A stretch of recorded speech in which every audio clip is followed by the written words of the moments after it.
وہ خبیث تم سے کیا کہہ رہا تھا؟ اول خان نے پوچھا۔ ڈینی کو اپنے حوالے کرنے کا مطالبہ کر رہا تھا، جو میں نے سختی سے مسترد کر دیا۔ سوبراج کی پاکستان واپسی کے بعد وہ اپنے اس مطالبے میں حق بجانب ہے۔ تم نے اس کو کس بنیاد پر کورا جواب دیا؟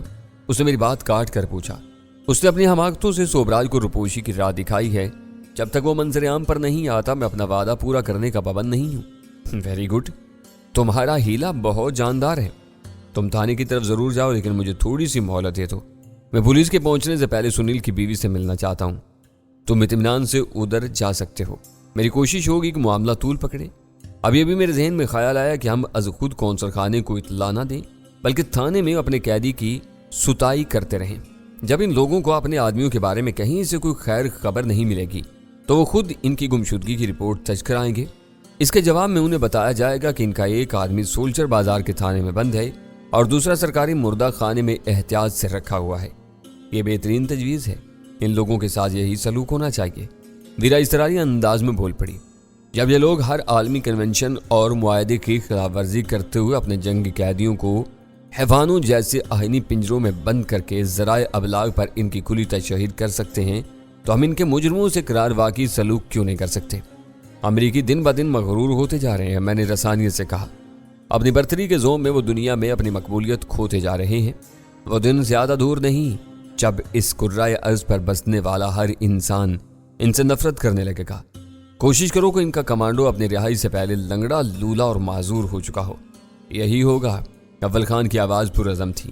یہ امریکی خود مختار قوموں کی آزادی پر شبخون مارتے ہیں تو حیوان بن جاتے ہیں، اپنی حریف قوموں کے حکمرانوں کا بھی لحاظ نہیں کرتے، ان کے ساتھ کھلے بندوں بدسلوکیاں کرتے ہیں اور دنیا بھر کو دکھاتے ہیں۔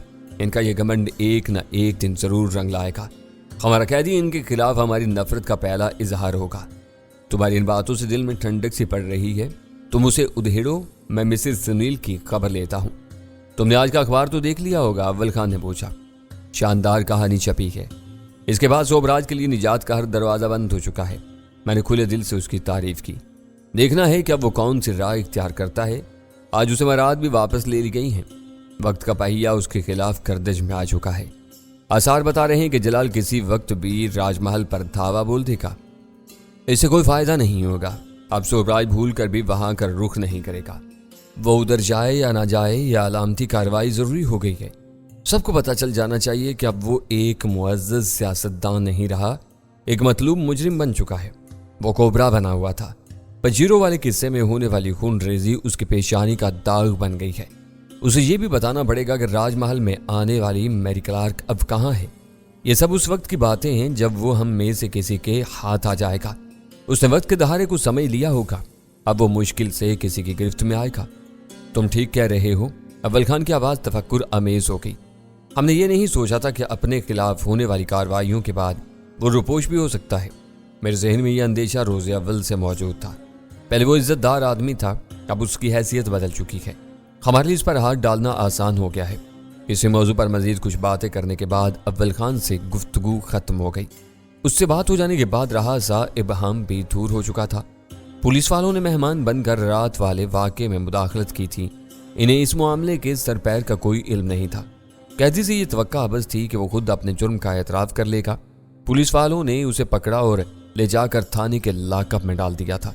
اس واردات کے بارے میں سنیل کی بیوی سے کسی پوچھ گچھ کی نوبت نہیں آ سکی تھی۔ کبھی کبھی مجھے تم پر رشک کے ساتھ غصہ آنے لگتا ہے۔